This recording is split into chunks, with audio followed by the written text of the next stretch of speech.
Alhamdulillahi ala ihsani wa syukru lahu ala taufiqihi wa amtinani wa asyhadu an la ilaha illallah wahdahu la syarika lahu ta'ziman li sya'nih wa asyhadu anna Muhammadan abduhu wa rasuluhu da'ila ridwani. Allahumma salli alaihi wa ala alihi wa ashabihi wa ikhwani.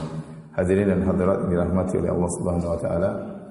Alhamdulillah, puji dan syukur kita panjatkan kepada Allah atas segala limpahan karunia yang Allah berikan kepada kita. Salawat dan salam semoga tercurahkan selalu kepada junjungan kita Nabi Muhammad sallallahu alaihi wasallam, juga kepada keluarganya serta seluruh sahabat beliau tanpa terkecuali.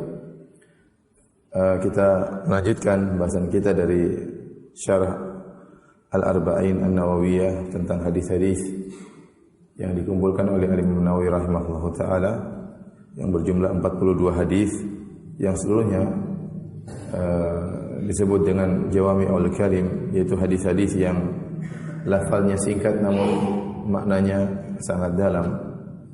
Dan kita sampai pada hadis yang ketiga. Saya bacakan hadisnya. An Abdullah bin Umar bin Al-Khattabi radhiyallahu taala anhuma qala, dari sahabat Abdullah bin Umar ibn Al-Khattab radhiyallahu taala anhuma, semoga Allah meridainya, meridai Abdullah dan ayahnya Umar. Qala, beliau berkata, sami'tu Rasulullah sallallahu alaihi wasallam yaqul, aku mendengar Rasulullah SAW bersabda, Buniyal Islamu ala khams, Islam itu dibangun di atas 5 perkara. Syahadati an la ilaha illallah wa anna Muhammadan abduhu wa rasuluh, persaksian bahwasanya tidak ada yang berhak disembah kecuali Allah semata, dan bahwasanya Muhammad adalah hamba Allah dan Rasulnya. Wa iqamis shalah, dan mendirikan salat. Wa ita'iz zakah, dan membayar zakat atau menunaikan zakat. Wa hajjil bait, dan berhaji. Wa shaumi Ramadan, dan berpuasa di bulan Ramadan. Rawahu Al-Bukhari wa Muslim. Hadis ini diriwayatkan oleh Al-Imam Bukhari dan Imam Muslim. Hadirin dan hadirat yang dirahmati Allah Subhanahu wa taala, hadis ini sebagai pelengkap dari pembahasan kita yang sebelumnya, tatkala Nabi sallallahu alaihi wasallam ditanya oleh malaikat Jibril, fa akhbirni anil Islam, kabarkanlah kepadaku tentang Islam. Maka Nabi menyebutkan 5 perkara yang dikenal dengan rukun Islam, ya, yang dikenal dengan rukun Islam. Rukun Islam itu bukan lafal dari Nabi sallallahu alaihi wasallam, tetapi itu penjelasan dari para ulama. Ya, waktu Nabi ditanya tentang Islam, beliau mengatakan syahadatu alla ilaha illallah wa anna Muhammadar Rasulullah wa iqamus shalah wa ita'uz zakah wa shaum Ramadan wa hajjul bait. 5 perkara, syahadatain, kemudian salat, zakat, puasa dan haji. Itu ditekankan lagi dalam hadis ini. Kata Nabi, buniyal Islam ala khams, Islam dibangun di atas 5 perkara. Dari sinilah para ulama mengambil kesimpulan bahwasanya 5 perkara ini adalah rukun Islam atau pondasi-pondasi utama Islam. Dalam hadis ini Nabi sallallahu alaihi wasallam menggambarkan Islam dengan sebuah bangunan.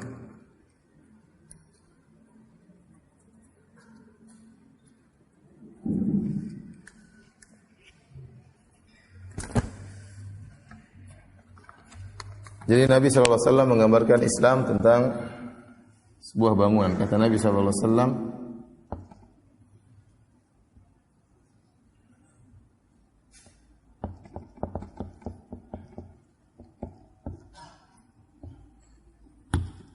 Islam dibangun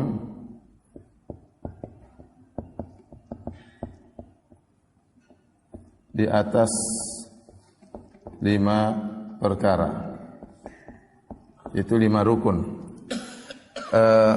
Jadi Islam itu seakan-akan sebuah bangunan yang harus dibangun di atas 5 pondasi. Ya. Padahal kita tahu bahwasanya Islam bukan hanya 5 pondasi ini. Banyak perkara-perkara selain 5 perkara ini juga bagian dari Islam.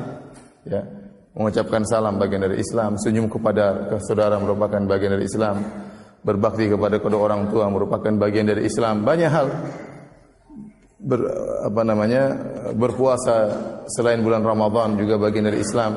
Tetapi perkara-perkara selain itu dia bukan rukun, bukanlah pondasi utama, tapi dia penyempurna dari suatu bangunan Islam. Islam diibaratkan sebuah rumah atau sebuah bangunan yang terdiri atas 5 pondasi tersebut Ya, ini harus ada. Ya, adapun selainnya merupakan pelengkap dari bangunan tersebut. Intinya apa? Seorang berusaha bertemu dengan Allah pada hari kiamat kelak dengan membawa bangunan Islam yang sesempurna mungkin. Kalau dia sudah punya 5 pondasi, kemudian bangunan tersebut dihiasi dengan berbagai macam hiasan, ya, dengan berbagai macam amal saleh, maka bangunannya semakin lengkap dan semakin indah. Nah, kalau dia bertemu dengan Allah dengan bangunan semakin indah, maka dia akan meraih surga yang lebih baik lagi. Ya. Kalau kita dalam sebagian riwayat kata Nabi SAW, wa amuduhu as-salat, dan tiang daripada Islam adalah salat. Intinya kalau kita gambarkan, kata para ulama, atau kita gambarkan, berusaha untuk menganalogikan penjelasan Nabi.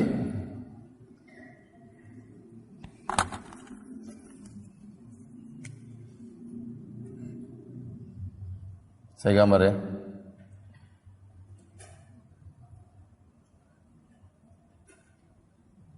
Ini apa? Apa coba? Ini namanya tiang utama ya. Ibarat kata para ulama, Islam seperti fustat, seperti kemah yang dibangun di atas 5 tiang.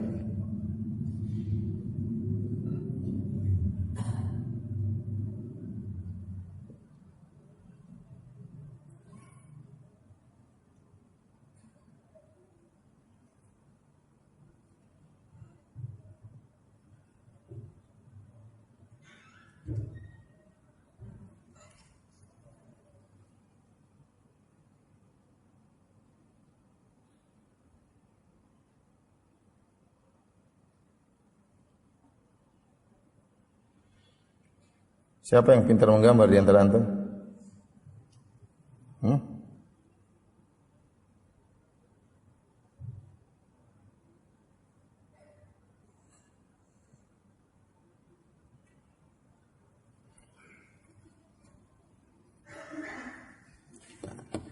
Warna-warni ya, biasanya anak-anak suka warna-warni.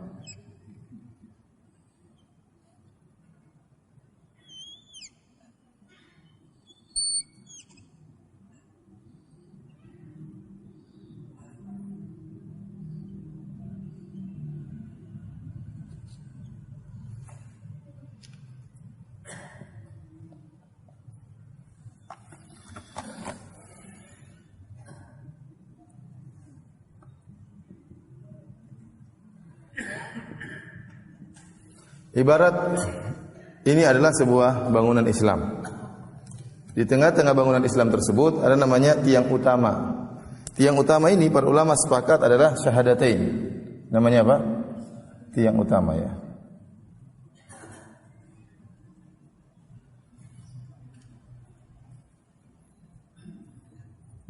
Syahadatan.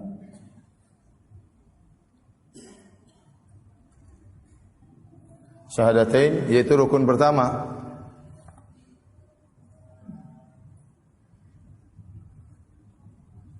Saya ulangi, dari hadis inilah timbul istilah namanya apa?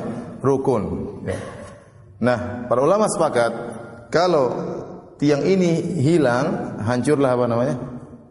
Hancurlah bangunan tersebut. Maka dia tiang utama. Kalau dia hilang maka dia hancur.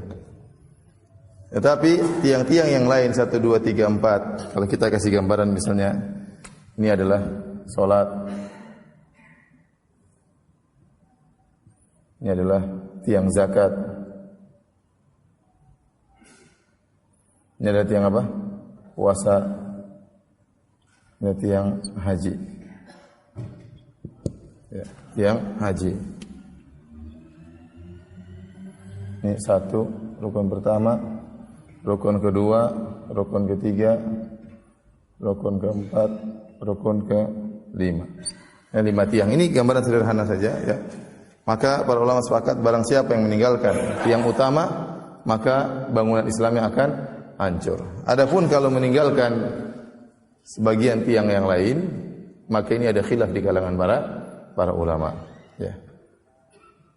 Khilaf tersebut semakin kuat dalam masalah salat ya.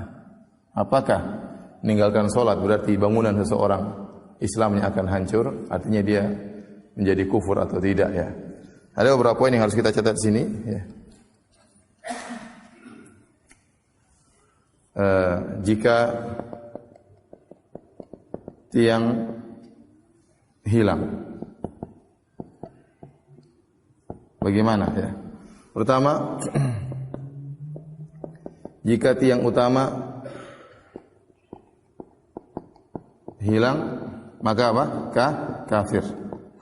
Sepakat para ulama. Berarti syahadahnya batal. Dia telah kafir. Yang kedua, jika salah satu tiang ditinggalkan karena dianggap tidak wajib,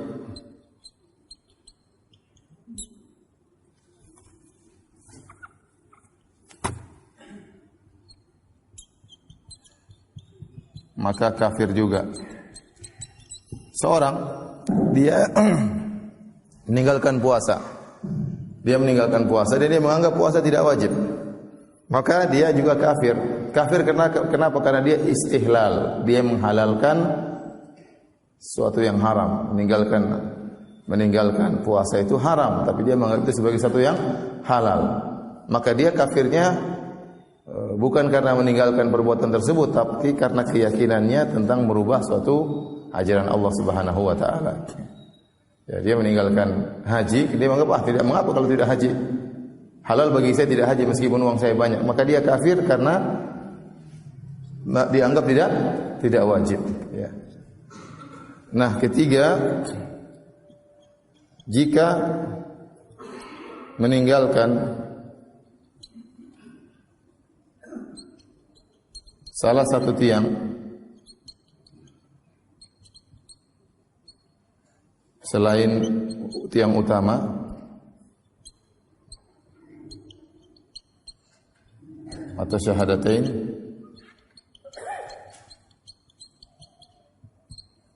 karena malas,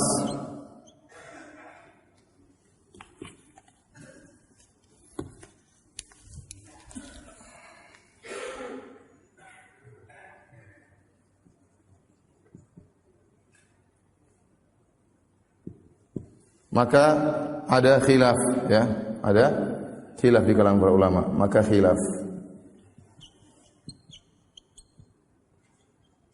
tentang kekafirannya, maka khilaf akan kekafirannya.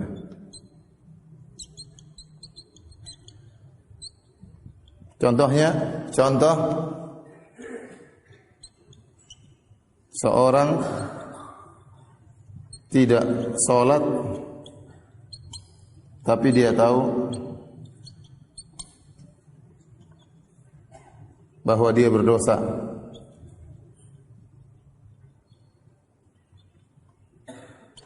Apakah kafir atau tidak? Makin ada khilaf di kalangan para ulama. Demikian juga seorang meninggalkan zakat, dia tahu dia berdosa. Seorang meninggalkan haji, dia tahu dia berdosa. Seorang meninggalkan puasa, dia tahu dia berdosa. Dia bilang saya salah. Ya. Apakah ini menyebabkan dia kafir atau tidak? Maka ini ada khilaf di kalangan para ulama. Contoh, kita berbicara tentang sholat. Apakah orang yang meninggalkan sholat dengan sengaja karena malas, ya? Kalau karena yakin sholat tidak wajib, maka itu sudah kafir. Ya. Jadi saya gambarkan sederhana, misalnya masalah sholat. Ya. Sholat, meninggalkan sholat, tidak sholat. Maka lihat, menganggap tidak wajib,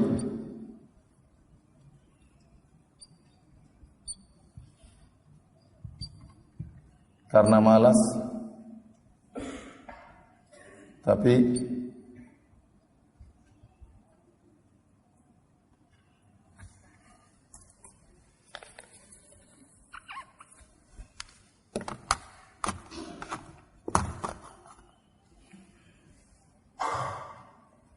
sholat tetap wajib, namun ditinggalkan karena malas.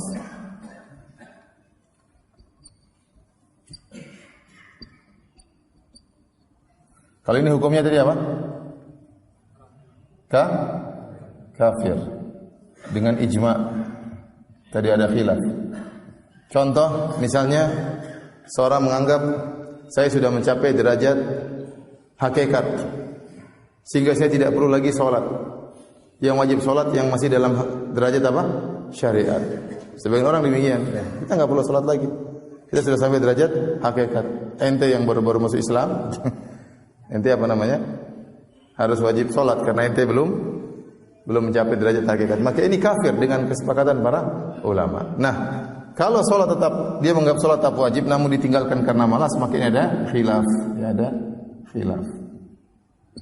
Sebagian ulama mengkafirkan kafir. Sebagian ulama mengatakan kafir asghar.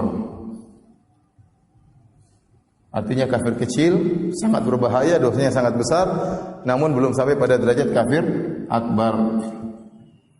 Ini contoh saya sebut tentang khilaf bagi orang yang meninggalkan salat. Mana yang lebih kuat di antara keduanya? Wallahu a'lam bishawab, saya lebih cenderung kepada pendapat orang yang meninggalkan salat sama sekali, maka dia kafir akbar. Maka dia keluar dari Islam jika dia meninggalkan salat sama sekali. Adapun dalilnya bahwasanya orang yang meninggalkan salat maka dia kafir akbar banyak. Dalam hadis Rasulullah SAW bersabda, "Al-ahdu alladhi bainana wa bainahumus salat, faman tarakaha faqad kafar." Sungguhnya ya yang menjadi perjanjian antara kami dengan mereka, sebenarnya mengatakan antara kami orang Islam dengan orang-orang munafik adalah salat. Faman tarakaha faqad kafar. Barang siapa meninggalkan salat maka dia telah kafir. Artinya orang munafik kalau dia selama salat tidak kita halalkan darahnya. Tapi kalau dia meninggalkan salat sama sekali, maka tidak ada lagi perjanjian antara kita dengan mereka, sehingga mereka boleh ditumpahkan darahnya karena mereka meninggalkan salat, berarti mereka telah murtad. Secara zahir murtad, ya. Jadi kata Nabi, pembeda antara kami dengan mereka adalah salat. Faman tarakaha faqad kafar. Barang siapa meninggalkan salat maka dia telah kafir.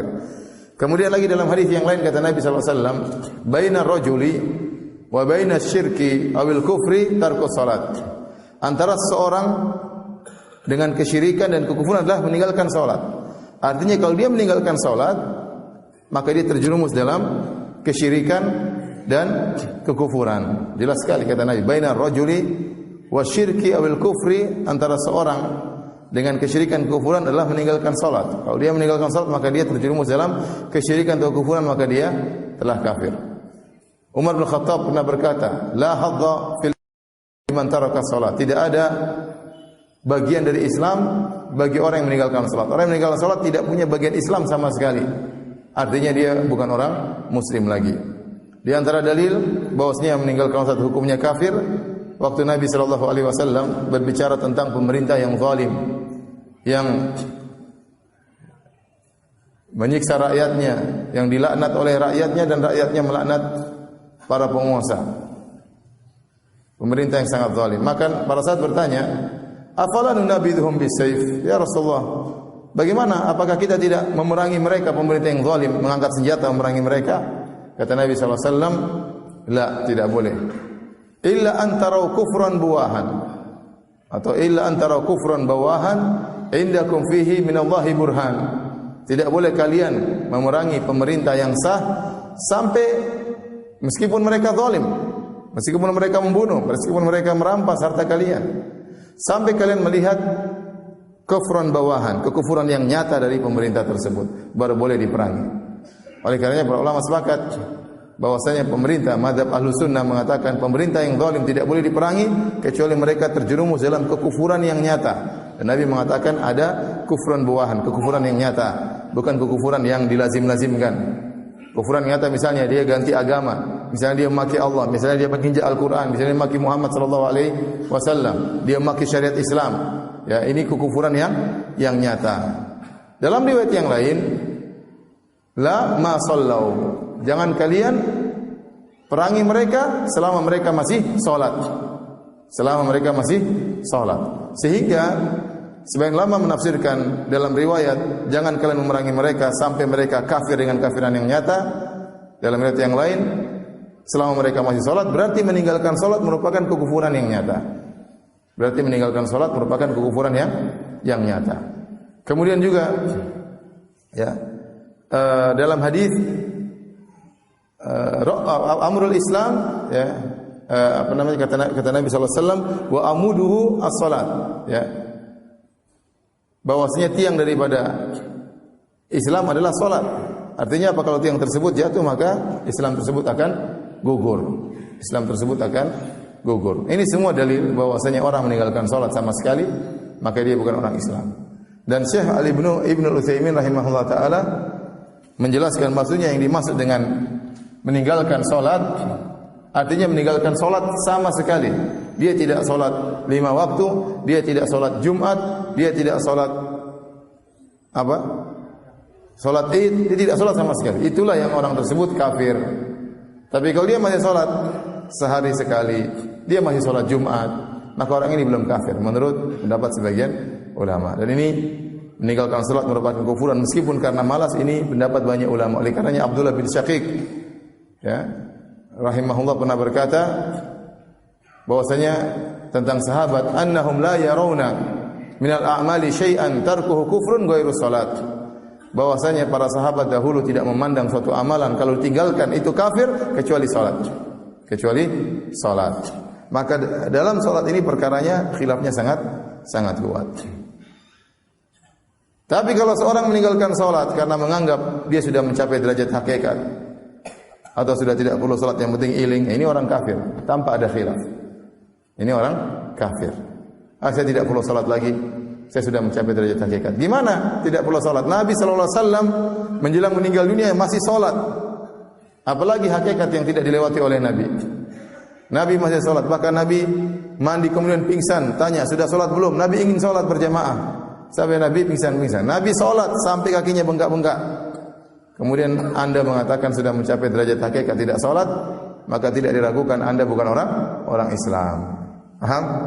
Jadi kita tahu bahwasanya pendapat yang kuat orang meninggalkan salat sama sekali maka dia bukan orang Islam. Tetapi ini masalah khilafiyah. Mazhab Syafi'i,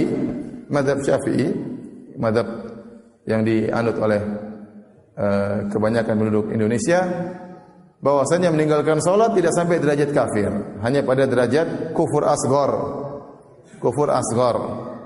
Oleh karenanya mereka mentakwil seluruh hadis-hadis yang mengatakan antara seorang dengan kekufuran, barang siapa meninggalkan salat kekufuran, maka itu kufur asghar kata mereka, bukan kufur mukhrij anil millah, bukan kufur akbar.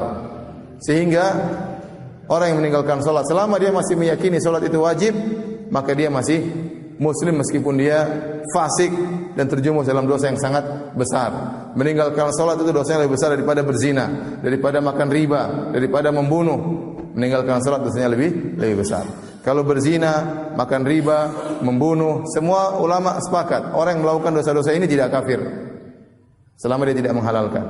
Tapi kalau meninggalkan salat maka ada khilaf kafir atau tidak. Dan pendapat tadi kita jelaskan, pendapat yang sangat kuat adalah kafir akbar. Ini riwayat dari Imam Ahmad. Orang yang meninggalkan salat sama sekali maka dia kafir. Adapun mazhab Syafi'i yang di tanah air kita, meninggalkan salat tidak kafir akbar tapi kafir kecil. Baik, bagaimana dengan yang lainnya? Meninggalkan haji sama, meninggalkan haji juga ada khilaf di kalangan para ulama. Sebenarnya mengatakan meninggalkan haji kufur. Mereka berdalil dengan firman Allah Subhanahu wa taala, "Walillahi 'alan nasi hajjul baiti man istata'a ilaihi sabila wa man kafara fa innallaha ghaniyyun 'anil 'alamin." Bagi orang yang mampu wajib untuk berhaji. Kemudian kata Allah, "Wa man kafara," barang siapa yang kafir tidak mau haji. Kata Allah, "Wa man kafara," barang siapa kafir tidak mau haji, ya, fa innallaha ghaniyyun 'anil 'alamin. Sungguhnya Allah Maha Kaya daripada seluruh alam semesta. Mereka menafsirkan kafir di sini adalah kafir akbar. Adapun yang mengatakan tidak kafir, kata mereka orang yang punya duit tidak mau haji, maka dia terjerumus dalam kufur asghar. Dan ini peringatan ya keras bagi orang-orang yang sudah diberikan rezeki namun dia tidak mau haji-haji ya. Maunya punya rumah 3 dulu, maunya punya mobil 5 dulu baru mau haji ya. Ya ini tidak boleh. Semua orang sudah punya duit, nanti saya haji umur 65 ya. Baru umur 30 sudah tewas ya. Haji mau ditunda-tunda. Punya duit haji ya. Karena sebagian ulama berpendapat meninggalkan haji karena malas kafir. Namun yang benar tidak kafir. Demikian juga zakat. Barang siapa meninggalkan zakat karena malas, sebagian ulama mengkafirkan.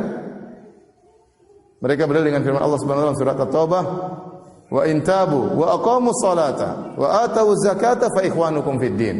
Kalau mereka bertobat, lantas mereka salat dan mereka membayar zakat, maka merekalah adalah saudara-saudara kalian dalam Islam.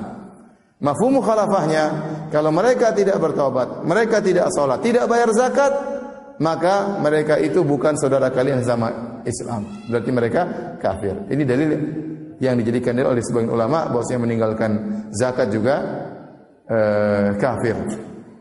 Oleh karenanya di zaman Abu Bakar, tatkala sebagian orang tidak mau bayar zakat, Abu Bakar perangi untuk dibunuh karena tidak mau bayar zakat. Nah itu ada yang mengatakan Abu Bakar perangi karena mereka murtad, ada yang mengatakan Abu Bakar perangi karena mereka tidak membayar zakat dan macam-macam tafsiran. Ya.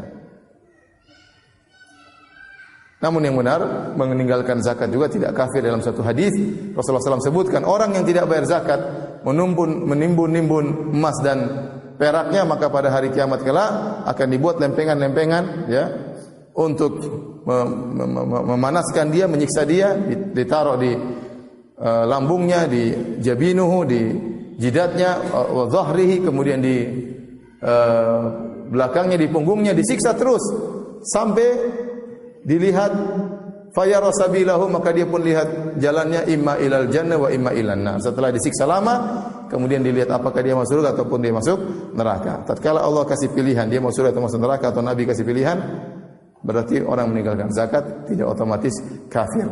Jadi pendapat yang kuat di kalangan para ulama, Allah alam bisawab, dari seluruh tiang-tiang ini yang kalau ditinggalkan kafir adalah dua tiang. Pertama tiang syahadatain, orang meninggalkannya pasti kafir tanpa ada khilaf. Yang kedua adalah tiang apa? Salat. Ini ditinggalkan. Kalau ditinggalkan sama sekali, maka juga orang tersebut kafir. Wallahu alam bisawab. Ya. Jadi kalau antum tahu ada seorang yang selama ini tidak pernah salat sama sekali, kalau dia meninggal jangan salatkan dia. Dia saja tidak mau salat sendiri, ngapain salatin dia? Enggak usah salat. Ya. Enggak usah salatin dia. Kenapa? Karena pendapat yang kuat orang tersebut bukan orang Islam. Kalau antum tahu ada orang tidak pernah salat sama sekali, kemudian dia menyembelih ayam, jangan makan ayamnya.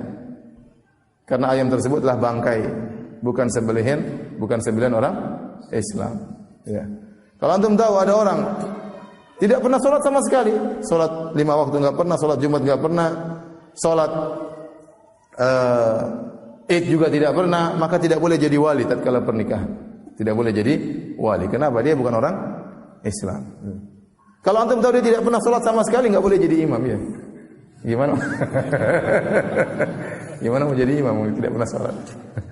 Tapi tadi saya katakan itu masalah khilafiyah. Mazhab Syafi'i yang tersebar tanah air kita, dia belum kafir selama dia meyakini salat itu masih apa? Wajib. Tapi saya lebih cenderung pendapat Al-Imam Ahmad rahimahullahu taala dan juga pendapat para sahabat.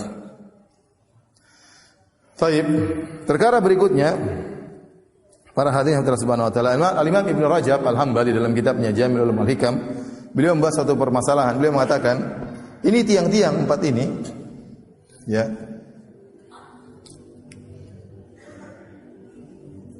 Enggak hilang.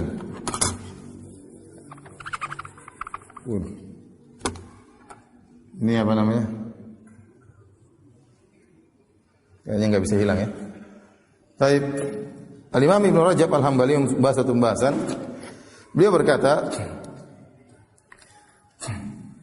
jika salah satu tiang hilang,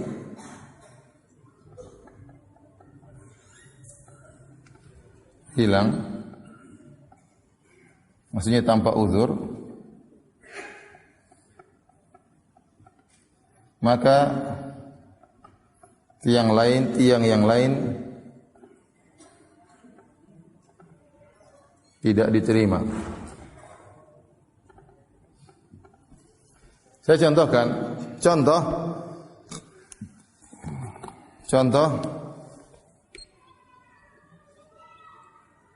seorang puasa tapi tidak salat. maka puasanya tidak diterima. Diterima. Contoh lagi. Apa? Seorang puasa tapi tidak bayar zakat, maka puasanya juga tidak diterima. Kenapa? Dia puasa tapi tidak bayar zakat, sama puasanya tidak diterima. Salah satu tiang tidak dikerjakan, yang lain tidak diterima. Paham? Seorang bayar zakat. Seorang bayar zakat,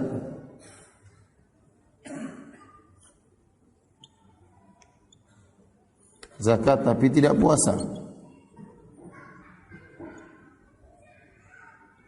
maka zakatnya tidak berpahala. Diterima tapi tidak berpahala. Dia bayar zakat, hartanya diambil oleh kaum muslimin tetapi tidak berpahala. Karena kita sering ditanya, Ustaz, bagaimana hukumnya orang puasa tapi tidak sholat? Puasanya sah, dia tidak perlu mengqadha, tetapi tidak ada pahalanya. Paham? Ada orang bayar zakat, dia tidak puasa, tapi dia bayar zakat. Zakatnya sah, diterima, dia tidak perlu bayar lagi, tetapi tidak dapat pahala. Paham? Ada orang haji, tapi tidak sholat. Hajinya apa? Tidak diterima.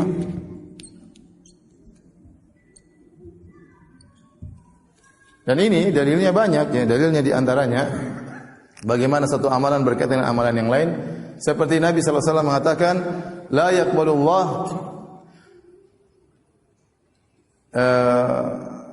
man syaribal khamra, barang siapa minum khamr, la yaqbalullah salata arba'in yauman. Barang siapa yang minum khamr, Allah tidak terima salatnya 40 hari. Gara-gara dia minum khamr, dia sudah sadar, kemudian dia bertobat, salat 40 hari tidak diterima oleh Allah Subhanahu wa taala. Karena dia pernah minum apa? Khamr 40 hari. Salatnya sah atau tidak? Salatnya sah atau tidak? Sah. Namun tidak diterima selama 40 hari. Contoh lagi, kata Nabi sallallahu alaihi wasallam, man ataka hinan aw arrafan lam tuqbal salatu arba'ina yauman. Barang siapa yang datang kepada dukun atau para tidak normal, ya, maka salatnya tidak diterima berapa hari? 40 hari. Dalam hadis juga, jika seorang budak kabur dari rumah tuannya, tidak akan diterima salatnya sampai dia kembali. Jika seorang budak kabur dari rumah tuannya, tidak akan diterima salatnya sampai dia kembali. Ya. Demikian juga wanita yang membangkang kepada suaminya, kata Nabi sallallahu alaihi wasallam, salah satu la turfa'u lahum salatuhum fawqa ru'usihim shibran. Tiga orang yang salatnya tidak akan diterima, tidak akan naik di atas kepalanya meskipun sejengkal, tidak diterima oleh Allah, tidak dibawa ke langit. Tiga orang di antaranya, kata Nabi sallallahu alaihi wasallam, rajulun amma qauman wa hum lahu karihun. Seorang jadi imam padahal makmumnya semua tidak suka sama dia. Suaranya enggak enak, pede lagi jadi imam. Atau dia imam kepanjangan, orang semua tidak suka. Ya, terlalu merepotkan ya. Dan macam-macam lah, tidak pantas menjadi imam tapi dia nekat jadi imam. Orang tidak suka, ini salat tidak diterima, salat imam ini tidak diterima. Yang kedua, kata Nabi sallallahu alaihi wasallam, imra'atun batat wa zawjuha 'alaiha karih. Wanita tidur sementara suaminya jengkel sama dia. Istrinya membangkang, kemudian tidak minta maaf kepada suaminya. Suaminya itu dalam kondisi gelisah, kemudian istrinya cuek-cuek saja. Assalamualaikum, mas, tidur ya. Maka salat wanita ini tidak diterima. Yang ketiga, al-akhwani mutasariman. Dua orang yang sedang bertengkar, ya, boikot-boikotan, diam-diaman, salatnya juga tidak diterima. Ini dalil bahwasanya amalan satu berkaitan dengan amalan yang lain. Kalau satu tidak dikerjakan, yang lain tidak diterima. Demikian juga masalah 5 rukun ini. Kalau satu tidak dikerjakan, yang lain juga tidak diterima. Meskipun sah, tetapi tidak diterima. Paham? Taib. Silakan difoto, terus dihapus ya.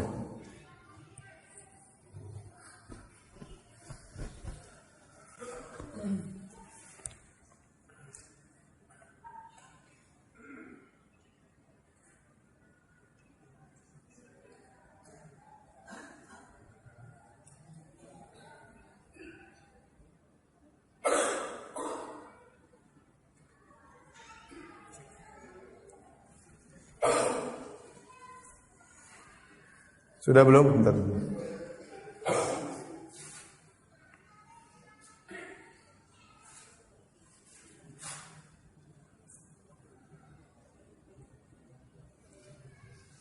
Sudah ya, apa sih? Bangunannya jangan ya, indah. Maksudnya gambarnya susah ya.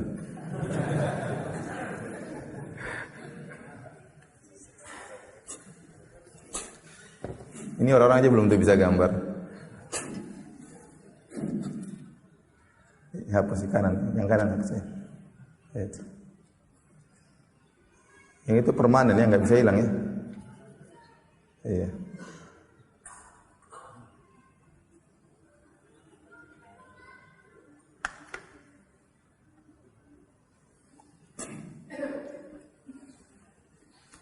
Hapus aja deh, hapus. Dengan berat hati hapus aja semua. Enggak, hapus itu bangunan itu hapus juga. Oh iya. Iya, hapus aja, enggak apa-apa.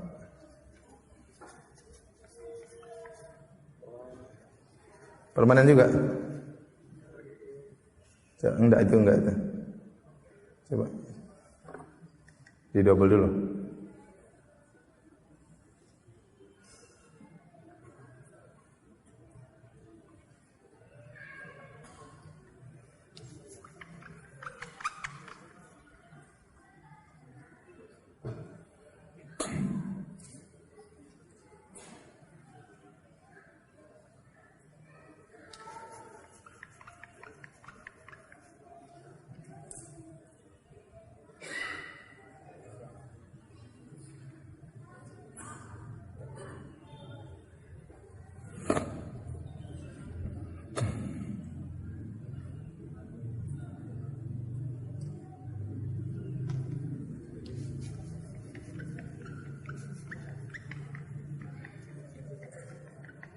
Yang di atas bisa dihapus nggak?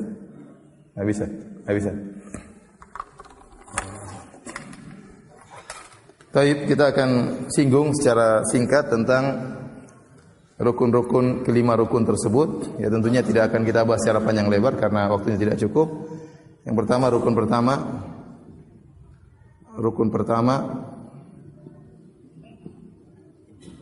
apa? Syahadatain.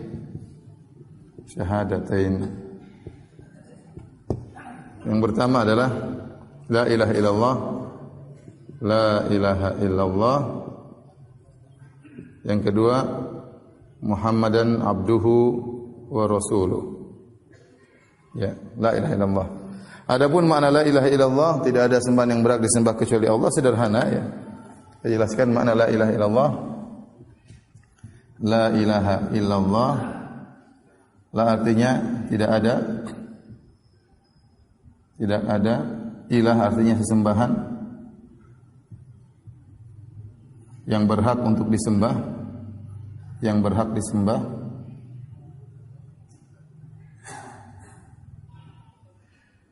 kecuali siapa? Allah. Nah, yang jadi poin khilaf di antara Ahlussunnah dengan yang lain adalah masalah ilah. Ilah ini maknanya apa? Apa makna ilah? Apa makna dari ilah? Ini ada perdebatan. Yang benar ilah itu al-ilah dalam bahasa Arab ya, dari wazan fi'al bimakna maf'ul. Contoh kitab bimakna maktub. Adapun aliha ya'lahu aliha. Ya'lahu ilahan artinya abada ya'budu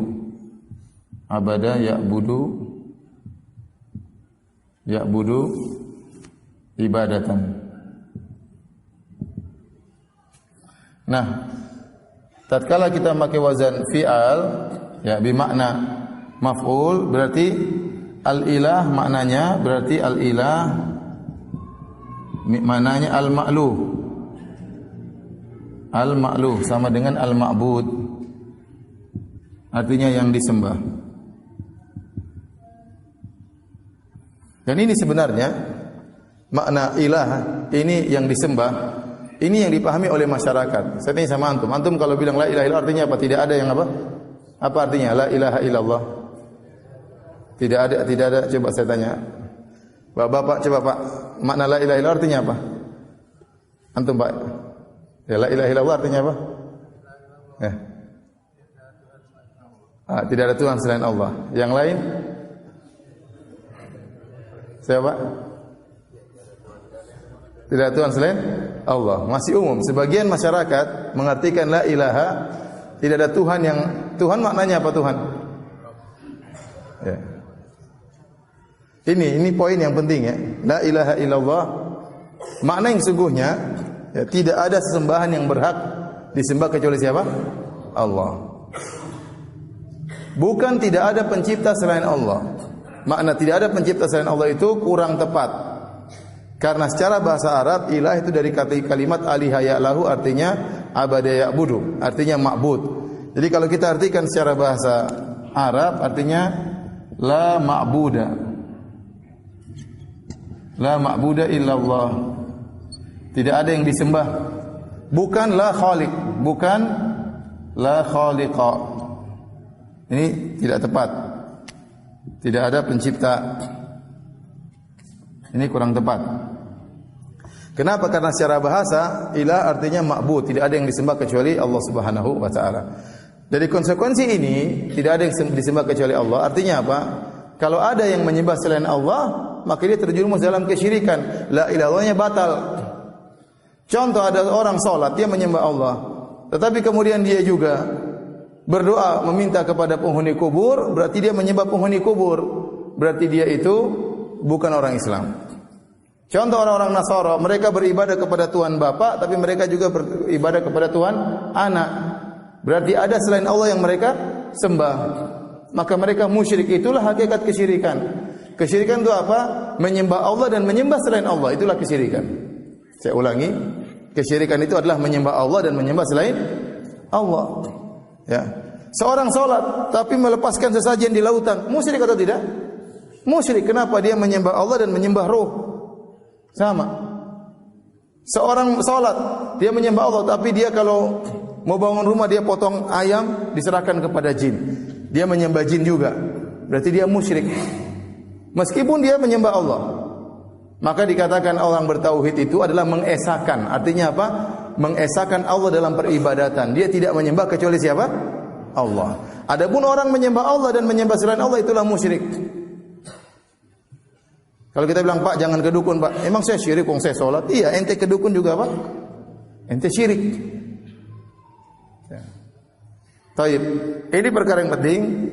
Adapun yang sering diartikan la ilaha illallah, tidak ada pencipta kecuali Allah, itu tafsiran kurang tepat. Tepat tapi kurang tepat. Kenapa? Kalau seandainya yang dimaksud dengan tidak ada pencipta kecuali Allah, maka orang-orang musyrikin dahulu mereka akan mengucapkan la ilaha illallah. Abu Jahal juga tahu pencipta alam semesta adalah Allah. Abu Lahab juga tahu pencipta alam semesta adalah Allah. Dalam banyak ayat disebutkan, wala in sa'altahum man khalaqas samawati wal ardh la yaquluna Allah. Kalau engkau tanya kepada mereka siapa ciptakan langit dan bumi, mereka akan mengatakan Allah. Abu Jahal berapa sering nanti kalau kita belajar sirah, dia sering bilang demi Allah, bahkan dia berdoa kepada Allah. Allahumma in kana hadha huwal haqqu min indika fa'amtir alaina hijaratan minas sama'. Ya, kata Abu Jahal, ya Allah, kalau memang ini agama dari Engkau, turunkan hujan batu bagi kami. Dia berdoa kepada Allah. Ya. Kata Allah, in tastaftihu faqad ja'akumul fath. Waktu dalam perang Badar, kata Allah, jika kalian minta keputusan dari Allah, sungguh telah datang keputusan dari Allah. Apa Abu Jahal berdoa? Allahumma ayyuna aqta'alir rahim fa'ahinhul ghadat. Ya Allah, aku atau Muhammad yang paling memutuskan silaturahmi, hancurkanlah pada hari ini. Abu Jahal berdoa kepada siapa? Kepada Allah. Bukan cuma ente yang berdoa kepada Allah. Abu Jahal juga berdoa kepada Allah. Karena dia yakin Allah juga pencipta. Tapi masalahnya Abu Jahal berdoa, beribadah kepada Allah dan juga berdoa kepada selain Allah. Maka dia musyrik di situ. Ya. Nah, kalau kita artikan tidak ada pencipta selain Allah, maka orang yang pergi ke dukun dia tidak merasa syirik. Oh, saya ke dukun tapi saya yakin yang ciptakan siapa? Allah. Kenapa? Dia pakai jimat, dia tidak merasa melakukan syirik. Kata dia, ini jimat kan cuma sebab, yang bikin kemampuan siapa? Allah. Nah, ini masalahnya, tatkala cuma diartikan tidak ada pencipta kecuali Allah, banyak orang terjerumus dalam kesyirikan, merasa tidak syirik. Orang ambil sajen, potong kepala kerbau, taruh di lautan. Dia merasa tidak syirik. Wong saya yakin yang ciptakan alam semesta adalah Allah. Paham maksud saya? Jadi muncul banyak kesalahan di sini gara-gara orang salah mengartikan la ilaha illallah. La ilaha illallah diartikan tidak ada pencipta kecuali Allah. Padahal kalau antum bilang la ilaha tidak ada pencipta kecuali Allah, orang Yahudi juga sama la ilaha illallah. Orang Yahudi Tuhannya siapa? Allah. Mereka nyembah siapa? Allah. Orang Nasrani, kalau antum tanya siapa ciptakan alam semesta, kata mereka Tuhan Bapa. Allah. Siapa Tuhan Bapa? Allah. Ya mereka juga la ilaha illallah kalau begitu. Orang-orang kejawen, orang-orang musyrikin, orang semua tanya siapa pencipta, kata mereka Allah Subhanahu wa taala. Maka kita katakan makna la ilaha illallah bukan tidak ada pencipta selain Allah, tapi lebih spesifik tidak ada pencipta yang berhak disembah. Paham? Tidak ada pencipta yang berhak disembah kecuali siapa? Allah. Tidak ada yang berhak disembah kecuali Allah. Lebih spesifik dari tidak ada pencipta, tapi tidak ada yang berhak disembah kecuali Allah. Karena banyak yang disembah selain Allah, mereka bukan pencipta. Contoh Nabi Isa, dia tidak menciptakan tapi disembah. Ya. Contoh jin-jin tidak menciptakan tapi disembah. Contoh malaikat-malaikat juga disembah. Contoh wali-wali yang sudah meninggal juga disembah. Betapa banyak orang datang nangis minta di kuburan itu disembah. Betapa banyak orang kalau terkena musibah mereka mengatakan, "Ya Abdul Qadir Jailani aghithni." Wahai Abdul Qadir tolonglah aku. Ini syirik. Berdoa kepada Abdul Qadir Jailani. Ya. Maka kita harus paham tentang makna la ilaha illallah, tidak ada yang berhak disembah kecuali Allah. Baik, kita masuk pada rukun yang kedua. Apa? Atau dari bagian yang kedua, syahadat yang kedua, Muhammadan abduhu wa rasuluh. Muhammad hamba Allah. Kemudian rasulnya. Antum perhatikan ketika Nabi mengatakan syahadat yang kedua Muhammadun abduhu wa rasuluh, Muhammad hamba Allah dan rasulnya, maka ingat Muhammad itu hamba Allah, bukan Tuhan. Maka tidak boleh diangkat derajatnya sampai pada derajat ketuhanan. Seperti orang sujud kepada Rasulullah, enggak boleh. Saya lihat dengan mata kepala saya sendiri orang-orang sujud di kuburan Nabi. Saya lihat dengan mata kepala saya sendiri. Mereka dilarang untuk musab-musab kuburan Nabi, mereka keluar di depan kiblat, mereka sujud. Orang Indonesia sujud menghadap kuburan Nabi padahal kiblatnya sebelah sana. Saya lihat sendiri. Ini tidak boleh. Ini anggap Nabi bukan Tuhan. Nabi sakit, ya. Nabi terluka, Nabi diracuni, tidak tahu masa depan, ya. Nabi banyak hal. Nabi buang air atau tidak? Buang air, makanya Nabi minta didatangkan air untuk istinja. Ya. Nabi sebagaimana Nabi tidur, Nabi letih, Nabi lapar, itu bukan Tuhan. Itu bukan Tuhan, maka tidak boleh diangkat sampai derajat Tuhan. Sebagian orang berlebihan memuji seperti Busairi dalam syairnya memuji Nabi berlebihan. Kata dia wa inna min judika ad-dunya wa dharrataha wa min ulumika ilmal lauhi wal qalami. Kata dia wahai Muhammad, di antara kedermawananmu adalah dunia dan akhirat. Subhanallah. Kalau dunia dan surga itu milik Nabi, terus yang dari Allah yang mana? Wa min ulumika ilmal lauhi wal qalami. Di antara ilmumu ya Muhammad adalah ilmu lauhil mahfuz. Oh, Nabi tidak tahu isi lauhil mahfuz. Nabi tidak tahu. Allah telah menjelaskan. Ya. Walau kuntu alamul ghaiba lastakthartu minal khair. Katakanlah Muhammad kepada mereka, kalau saya Muhammad tahu ilmu ghaib, saya akan banyak melakukan kebaikan. Wa ma masaniya su, dan saya tidak akan ditimpa dengan kemudaratan. In ana illa basyirun wa nadhir. Aku hanya memberi peringatan dan beri kabar gembira. Nabi tidak tahu masa depan. Wong istrinya kalungnya hilang, Nabi tidak tahu. Cari satu malam tidak dapat kalung istrinya di mana. Tahu ilmu ghaib, kalau kalung istrinya hilang dia enggak tahu. Waktu istrinya Aisyah dituduh sebagai pezina, sebulan penuh Nabi bingung istrinya berzina atau tidak. Nabi tidak tahu. Sampai Allah turunkan ayat bela Aisyah. Kalau Nabi tahu ilmu gaib, Nabi tahu enggak benar, istriku tidak berzina. Saya tahu. Ya, Nabi tidak tahu. Nabi tidak tahu. Kalau Nabi tahu ilmu gaib, Nabi tidak bakalan makan racun. Waktu seorang wanita Yahudi memberikan hadiah kepada Nabi kambing yang sudah dimasak, ternyata dia kasih racun. Gara-gara racun itu tahun 7 Hijriah Nabi dikasih racun, tahun 11 Nabi meninggal. Waktu Nabi akan meninggal, Rasulullah SAW mengatakan, saya mendapati bekas racunku di leherku. Dan Nabi SAW meninggal gara-gara racun tersebut. Agar beliau mencapai derajat syahadah. Ya. Jadi Nabi tidak boleh dianggap sebagai apa? Tuhan. Saya ulangi, di antara sifat-sifat Nabi sebagai manusia, Nabi menikah tidak? Berhubungan dengan perempuan atau tidak? Ya. Nabi buang air atau tidak? Nabi makan dan minum? Nabi sakit? Nabi terluka? Perang Uhud Nabi terluka. Tuhan masa dilukai? Ya. Nabi bukan Tuhan. Nabi beribadah atau tidak? Nabi sujud atau tidak? Apa Tuhan sujud? Sujud kepada siapa ya? Makanya di antara bantahan kepada orang Nasara disebut dalam Injil Nabi Isa sujud. Nah kalau dia Tuhan, dia sujud sama siapa? Nah, Tuhan kok sujud? Tuhan kok beribadah? Ya. Dalam Al-Quran juga Allah mengatakan, Nabi Isa berkata, wa awsani bis salati waz zakati. Allah menyuruhku untuk salat dan bayar zakat. Masa Tuhan bayar zakat? Ya. Jadi perhatikan di sini, kalau Anda benar-benar syahadatainnya, Anda harus mengakui Muhammad adalah hamba Allah. Tetapi selain dia hamba Allah, dia adalah Rasul.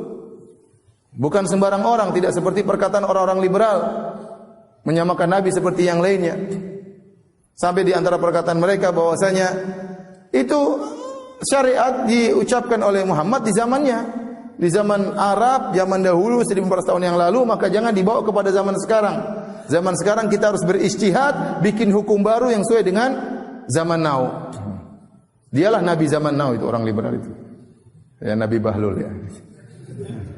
Dan dia mengatakan demikian. Seakan-akan dia berkata, syariat Muhammad sudah expired. Sekarang kita muncul dengan syariat baru yang kita butuh ijtihad zaman sekarang. Ya. Itu diucapkan oleh ulil absar. Ya. Dia mengatakan Muhammad bikin syariat itu sesuai dengan zaman dulu 19 tahun yang lalu. Sekarang zaman sekarang Allah menyuruh kita untuk berijtihad, untuk membuat hukum yang baru yang sesuai dengan zaman sekarang. Ini ngawur total. Ya. Syariat Islam cocok untuk seluruh zaman dan seluruh tempat. Ya. Kalau dikembalikan suruh ijtihad zaman sekarang taruhlah syariat Muhammad sudah expired, baik kita buang syariat Muhammad. Sekarang kita disuruh bikin hukum baru. Kalau gitu buat apa Al-Quran, buat apa hadis? Buang seluruhnya. Tapi bikin syariat baru. Siapa yang disuruh berijtihad? Saya atau ente? Ya. Saya atau Anda atau mereka atau kamu atau siapa yang disuruh berijtihad untuk bikin hukum baru? Gantikan syariatnya Muhammad. Siapa yang berani berijtihad? Apakah otak ente lebih bagus daripada otak saya? Atau otak kita lebih baik daripada otak mereka? Kalau begini caranya, sudah buat apa ada syariat, sudah hancur semuanya. Orang kembali pakai hawa nafsu. Menurut ente begini, menurut saya begini, rusak. Akhirnya orang bebas sebebas-bebasnya. Ya, jadi ingat, meskipun Muhammad sallallahu alaihi wasallam adalah seorang hamba, dia seorang apa? Rasul. Apa konsekuensi dia seorang rasul? Yaitu membenarkan seluruh perkataannya.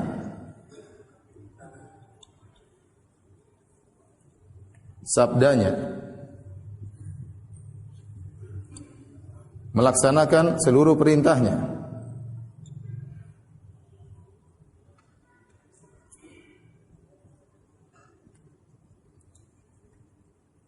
Kemudian meninggalkan seluruh larangannya.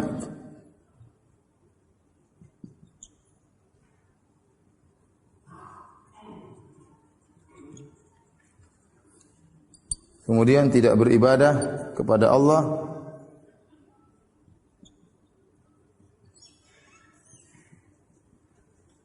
kecuali dengan syariatnya.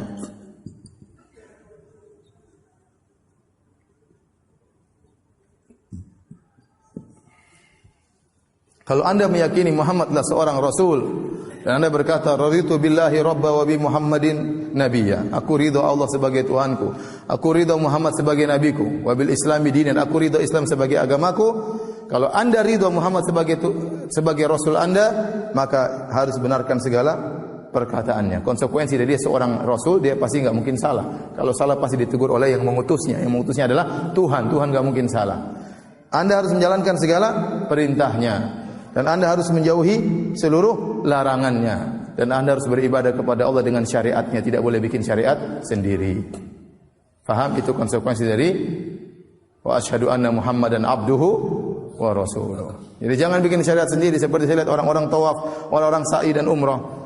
Setelah sa'i mereka sholat 2 rakaat setelah sa'i. Dari mana? Tidak ada. Yang ada cuma 2 rakaat setelah tawaf. Ada orang Indonesia bikin 2 rakaat setelah sa'i. Nanti umrohnya Nabi kurang keren kah ditambah-tambah? Ya. Nabi sudah jelas tawaf 7 putaran, sholat 2 rakaat. Sa'i 7 putaran selesai. Cukur rambut selesai. Ngapain ente lagi sholat 2 rakaat setelah apa? Sa'i. Ya. Ini kan sholat Ustaz, masa enggak boleh? Ya enggak boleh, ente melanggar. Ente sok jadi rasul kalau begitu ceritanya. Seakan-akan umrahnya Nabi enggak sempurna. Ya. Makanya Said Ibnu Musayyib melihat seorang salat sebelum subuh beberapa rakaat. Dia tegur, "Kenapa ente salat berapa rakaat banyak? Apakah Allah akan mengadab saya gara-gara saya salat? Allah akan mengadabmu karena kau menyelisih sunnah Nabi." Ya. Paham? Tidak boleh tambah-tambah syariat Rasulullah sallallahu alaihi wasallam, ya. Nanti kalau ada orang punya ide, bagaimana setelah tawaf, setiap satu putaran tawaf 2 rakaat, putaran kedua 2 rakaat. Kira-kira gimana? Kan lebih keren lagi. 3 putaran 2 rakaat lagi. Jadi setiap salat ada 14, setiap tawaf 14 rakaat. Akhirnya orang bikin ide macam-macam. Orang bikin ide lagi, bagaimana kalau kita salat tahiyatul masjid berjamaah? Kan keren itu. Ya tidak? Salat berjamaah dianjurkan, salat tahiyatul masjid berjamaah salat berjamaah dianjurkan, salat tahiyatul masjid dianjurkan, kita bikin gabung, kita combine. Jadi apa? Tahiyatul masjid berjamaah. Keren atau tidak? Tapi enggak boleh, ente bikin syariat baru seperti itu. Enggak boleh. Paham?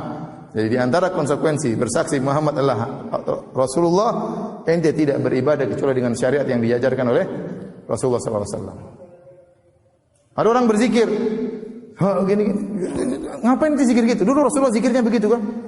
La ilaha illallah, la ilaha illallah, la ilaha illallah. Ini apa Islam seperti ini?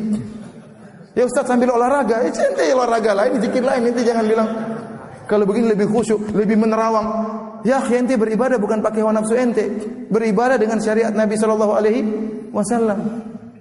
Mungkin kalau Rasulullah dan para sahabat itu zikirnya begini, mungkin Abu Jahal ketawa-ketawa dari dulu. Abu Jahal, Abu Lahab, Muhammad juga zikir kayak orang gila. Ya. Nah, ente jangan bikin syariat macam-macam. Ente beribadah bukan dengan hawa nafsu ente beribadah dengan syariat Rasulullah. Kalau ente masih mengakui Nabi sebagai Rasul, kalau enggak ya bikin syariat sendiri, terserah ente. Enggak usah lagi baca hadis-hadis Nabi. Setiap tarekat punya syariat sendiri. Oh, tarekat ini gaya zikirnya begini, tarekat itu zikirnya begini, tarekat itu zikirnya begini. Ya, kalau begitu rusak Islam ini. Ya.